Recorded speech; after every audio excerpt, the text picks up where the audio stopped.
윤석열이 머릿속에도 뭐가 있었냐면 예. 이 사람은 그냥 유신 시대의 시간이 멈춘 사람이에요. 그렇죠. 그렇다고 하더라고요. 중앙고등학교 3학년 때 멈춰 있었던 거예요. 예. 그때가 78년인데 예. 대학교 1학년 79년이고 예. 그때 멈춰 있는 사람으로서 그러니까 자기 마음대로 망상 속에서 뭐든지 다 하는 거예요. 어제 예. 윤석열이가 담화라는 걸 했지 않습니까? 예, 예. 30분 가까이. 예. 저는 그거를 다 보는 정말 정신에 해롭지 않은 일을 겪었는데 네. 제가 마침 우연히 저희 사무실이 서울역 앞이기도 했는데 네. 서울역 대합실을 지나갔어요. 예. 그걸 많은 사람들이 지켜봤는데 네. 사람들이 예. 그렇잖아요. 윤석열이 며칠 만에 나오니까 예. 뭐라 그러나 예. 다들 반응이 예. 미쳤다. 미쳤다. 완전히 미쳤다. 어. 돌았다. 이런 말도 아니 저절로 정말 예. 와 어떡하나. 그 와중에 뭐 주식 걱정하는 분도 있고 친구들끼리 얘기하면서 제가 반응을 많이 살폈거든요. 네. 왜 이렇게 미쳤을까? 네. 미친 DNA가 있는 거예요. 이 사람들에게. 그러니까 방첩사 끌고 가면 그런 식으로 하는 겁니다. 그렇군요. 저는 그 중에 하나 선관위를 주목하는 거고요. 선관위. 네. 선관위 얘기는. 선관위가 두 번째로 중요한데 국회와 선관위를 동시에 했잖아요. 예, 국회보다 오히려 선관위에 더 빨리 군병력이 들이닥쳤잖아요. 예. 이게 극우 유튜버들의 주장에 따라서 네. 지난 국회의원 총선거는 조작이었어, 부정선거였어를 입증하기 위해서 그렇죠. 또는 로우 데이터를 조작해가지고 예. 거기다가 부정선거의 자료를 심기 위해서 많이 아니라는 거예요, 저는. 어떤 게 거기에 뭐가 숨겨져 있을까? 있냐면 예. 자, 선관위는 선거 관련 사범들의 온갖 정보가 다 들어옵니다. 그렇죠. 그러니까 고소고발 사건들이 다 선관위에 들어와요. 그래서 선관위에서 1차로 걸르고 그걸 가지고 건이 되는 걸 네. 검찰에 고발하거나 하는 방식이에요. 맞죠? 네. 그러니까 선거를 해본 사람들은 어떤 후보든 간에 네. 그 사람에 대해서 사실이든 허위 사실이든 간에 선관위 일정한 자료가 있습니다. 네. 그걸 털면 네. 요리하기가 쉬운 거예요. 이재명 대표 상대 후보나 누가 지나가는 행인이 네. 이재명 대표를 고소하거나 고발한 사건들이 있는 거죠. 예. 그런데 아무 의미가 없어요. 예. 그러니까 이거 가지고 형사소추 못해요. 예. 그러나 군인들은 하는 거죠. 그러나 윤석열은 하는 거죠. 예. 그 자료를 구하려고 간 것 같아요. 야, 정말 참 참담하네요. 정말 악독한 사람들입니다. 예. 선관위를 털려는 목적이 또 거기에도 있는 것이고. 아니 근데 그 우리 국민들이 그럼 거기에 그 질겁을 하고 아무 소리도 안 하고 그냥 조용히 있을 거라고 생각을 하는 것일까요? 아니 많은 분들이 이재명 대표를 지지하고 또 지금 잡아간다는 정치인들 보면은 한 분 한 분이 굉장히 유력하고 또 인기도 많고 근데 그런 분들이 순식간에 증발되듯이 사라진 상황 국민들이 보고만 있을까? 71년 대통령 선거에 나왔던 김대중 후보, 예, 박정희가 부정선거만 안 하면 대통령 됐어요. 그렇죠. 굉장히 이 양반 뭉따주 얼굴도 좋고 네. 언변이 특히 좋고 글쎄 말입니다. 그다음에 진취적이고 그래서 사실은 멀쩡한 선거였으면 71년에 대통령이 됐습니다. 만약 김대중 씨가 71년에 대통령이 됐으면 대한민국은 훨씬 다른 나라가 됐겠죠. 그렇죠. 예, 예. 그 7, 80년대, 90년대까지의 고통을 안 겪어도 됐을 테니까. 예. 그런 김대중 후보도 여러 차례 걸쳐서 실제로 죽여버리려고 하잖아요. 박정희가 죽이려고 그렇죠. 하고 전두환이 죽이려고 하고 예. 이게 어떻게 가능하냐. 예. 공포 통치를 통해서 가능하다는 거예요. 아. 자, 지금 내란의 음모들이 일각만 밝혀진 겁니다. 계속 조금씩 나오잖아요. 수사하면 다 나옵니다. 방금 들어온 소식에 의하면 민주당이 2차 계엄도 시도하려 했다. 그 문건을 확보했다는. 그러니까 문건만이 아니라 예. 예를 들어서 뭐 여론조사 꽃에만 갔냐, 뭐 김어준 씨가 하는 유튜브에만 갔냐 그런 거 아니죠. MBC도 있다는 게 나왔잖아요. 네네. MBC만 갈까요? KBS는 마음에 들까요? 예. 뭐 SBS는 뭐 이런 거거든요. 그러니까 언론을 장악하고 네. 그 다음에 뭐 북한과 실제로 국지전도 하려고 그랬던 거 아니에요. 아니 저희는 북한에 예. 예, 북한에서 김여정이나 이런 사람들이 드론 가지고 막 방방 뜰 때 예. 저 이해를 못했잖아요. 그 상황을. 그리고 예. 대한민국 합참본부는 어떻게 했습니까? 예. 계속 부인했잖아요. 말도 예. 안 되는 거 예, 가지고 예. 까불지 말라 거였지만 나중엔 또 확인을 못 해준다 이렇게 말을 그렇죠. 바꿨습니다만. 네. 그런데 실제로 했던 거 아니에요. 그거 가지고 국지전이라도 일으키려고 그랬잖아요. 그러니까 예. 김포 시민들이 죽든 말든 강화도 도민들이 죽든 말든 그런 데서 국지전을 진행하고 예. 그다음에 무슨 간첩 사건 빵빵 터뜨리고 예. 계엄이고 언론 보도 제대로 못하고 그다음에 집회 시위를 막잖아요. 예. 통제하게 되면 대한민국 경찰력이 어느 곳에도 집회 못하게 할 수 있는 실력이 있어요. 아이고. 그렇지 않습니까? 뭐였어요? 이 집회라는 게 2명 이상이에요. 네. 2명 이상 모이면 잡아가요. 예. 그다음에 그럼 1인 시위는 집시법에 해당 사항 없겠지? 아니에요. 예. 계엄 상황에서는 1인 시위도 못하게 해요. 그러니까 길거리에서 누군가 나와서 말하는 행위를 다 잡아갈 겁니다. 그게요.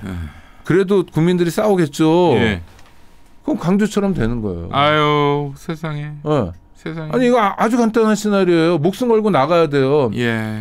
저도 뭐 집안일이라 그러시면 제가 여의도 갈 때 어머니가 전화를 하셨더라도 여의도 가지 마 이러면서 가지 말라고. 아이고, 그런 전화 받으신 분들이 많이 계세요.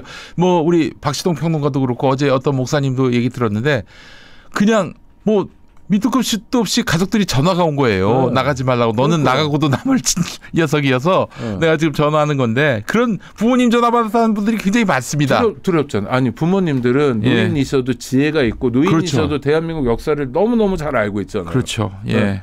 그러니까 그걸 하려고 했던 거예요. 이 예. 미치광이가. 예. 그러니까 이게 정도가요. 뭐 극우 유튜버 보고 뭐 이런 수준을 넘어서서 굉장히 강교한 미치광입니다. 아, 간교한 미치광이다. 이제 유튜브 보면서 막 자신감을 회복했잖아요. 그렇죠. 전광훈이 같은 사람들이 길을 알려주잖아요. 네. 고성국이 뭐 이런 사람들, 예. 배은인가 누구 이런 사람들, 예. 이런 사람들 나중에 다 내란 선동죄로 체포해야 됩니다. 그렇지. 이석기 의원이 예. 형을 받은 게 내란 선동죄였어요. 그거 그렇죠. 7년 살았잖아요. 예. 내란 선동하는 것들도 현행범이고요. 내란 선동에 따라서 지금 국헌을 문란하려고 하는 것들도 현행범이에요. 유튜브를 하고 있는 게 지금 현재 범죄자들입니다. 극우 유튜버도 내란죄로 내란 선동죄죠. 선동죄로 엮을 수 있다. 네. 지금 상황에서 엮어야 되는 거예요. 네. 왜냐하면 예. 지금 광화문에 나와서 저는 인권운동가예요. 그렇죠. 저는 예. 표현의 자유를 예. 존중하고 표현의 자유 때문에 제가 직업으로 30년 이상 싸웠어요. 너무 잘 알죠. 예. 그러나 예. 표현의 자유라는 게 예. 누굴 해쳐라, 예. 누굴 죽여라, 누굴 때려라. 학교에서 좀 힘이 약해 보이는 애는 마음껏 괴롭혀도 돼라는 표현의 자유가 있습니까? 예. 여성이면 힘 없다고 마구 짓밟아 이주민에게 함부로 해 이런 표현의 자유가 없어요. 예. 근데 이 극우 유튜버라는 것들이 예. 그런 표현을 하고 있잖아요. 저는 지금만이 아니라 뭐 이제 저 권한대행 체제가 되고 이제 다음 정권이 되면 네. 인권에 대해서 정확히 알아야 된다. 네. 광화문에서 성적이 휘두르면서 성적이 휘두를 수 있어요. 네. 그런데 그 사람들이 예를 들어서 쿠데타를 선동하고 그렇죠? 다 잡아들여 이러고 뭐 어쩌고 저쩌고 이재명 구속해라 조국 구속해라 이런 거 하고 이런 게 다 내란 선동이기 때문에 이거는 법에 따라서 엄중한 심판을 해야 된다.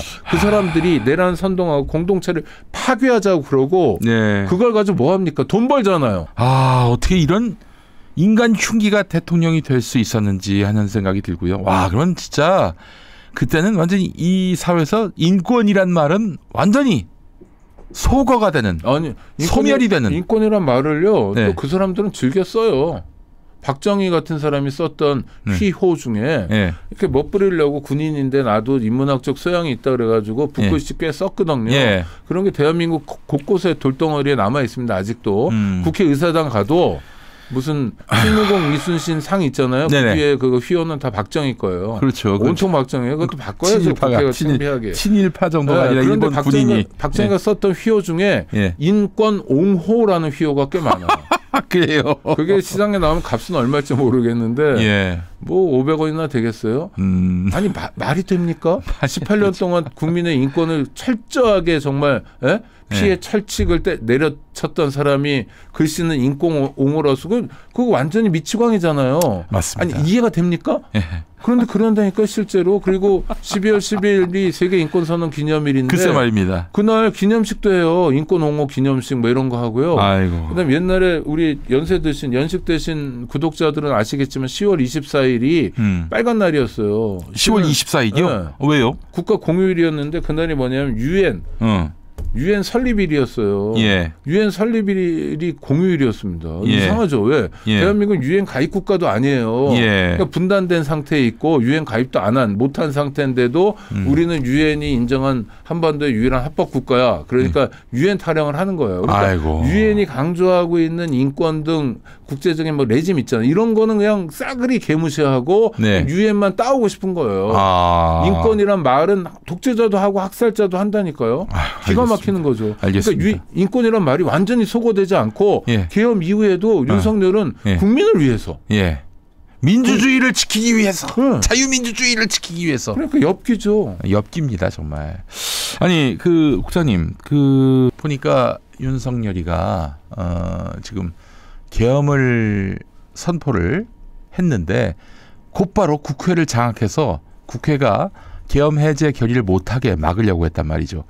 만약에 막아졌다면 그리고 그 얘기했던 여야 대표 국회의장 다 잡혀갔다.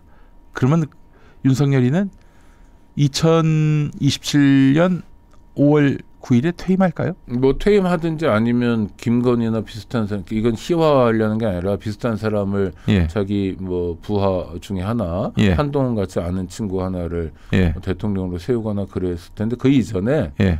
우리는 여기 앉아서 방송 못합니다. 아 그렇죠, 그렇죠. 네. 예, 당연하죠. 예, 계엄령을 해제하지 않으면은 뭐 계엄 상태가 계속 유지되는 거고 윤석열이는 끝없이 집권할 수 있고 그런 거 아니겠습니까? 네, 그리고 아니 우크라이나 봐요. 네. 우크라이나의 대통령이 아니에요. 그 친구가 임기가 다 끝났어요. 예. 아니 5월로 끝났는데도 지금 대통령이라고 하고 다니잖아요. 그러니까 이게 독재자에게 전쟁이란 굉장히 좋은 거거든요. 네. 특히 한반도처럼 굉장히 민감한 안보 취약 지역에서는 예. 아니 북한 입장에서도 그래요.